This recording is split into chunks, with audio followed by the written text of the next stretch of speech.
linggo na ngayon. So, I'm guessing na itong buong game na to, warm up mo. For me to rate you in the main game. Mamaya. Mamaya. Last 2 minutes is brought to you by Sports Plus, the official sports book of the MPBL. Ambuluto, couple of fakes, no good, rebound. Mactalio. Villarias, Cometa for 3. Yes, sir. Well, Basilan had flashes of brilliance earlier, especially to start the fourth. Pero soon as makarecover na itong Batangas, Comboy knocking down his shots, going to their usual place against the man, everything that seemed to be flowing. Nice. Arim, one-hander, gets it to drop. Ayan, Bing gives up the foul. Wala pa sa penalty ang Batangas. Para makapasok si Grospe. Play of the game is brought to you by Sports Plus, the official sports book of the MPBL. Good Nicky flow there. Perez and Art Oliva na pinasok dito. Ang ano dito sa Batangas is these guys are gelling very well as a team, no? Actually, kahit sinong ihugot sa bench, eh. Everybody on the same page. Yab Cometa able to score underneath. 20 points ang lamang.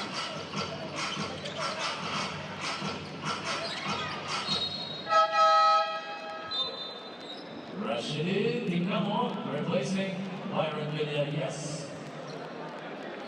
Toto Villarias replaced by Tingamo, another homegrown player. 57.5 seconds remaining. Yambing against Blanquesa.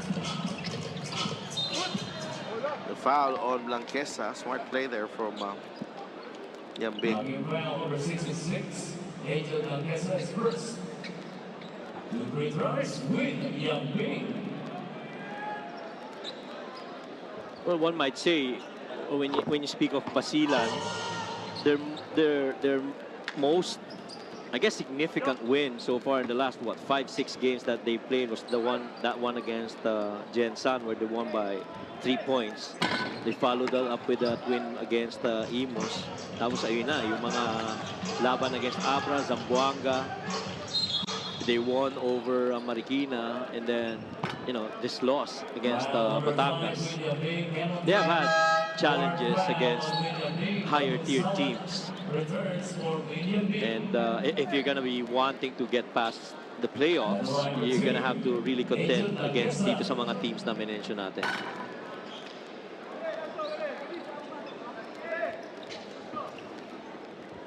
So Blanquesa at the line. Can't hit. Rebound ni Hamon. Nabitawan ng bola. Tingamo for 3. Yes! 3 points. Rashidi Tingamo. Open 3 for Tingamo without hesitation. 87-69. Grospe. And Abdul gives up the foul. And he will send Blanquesa to the free throw line.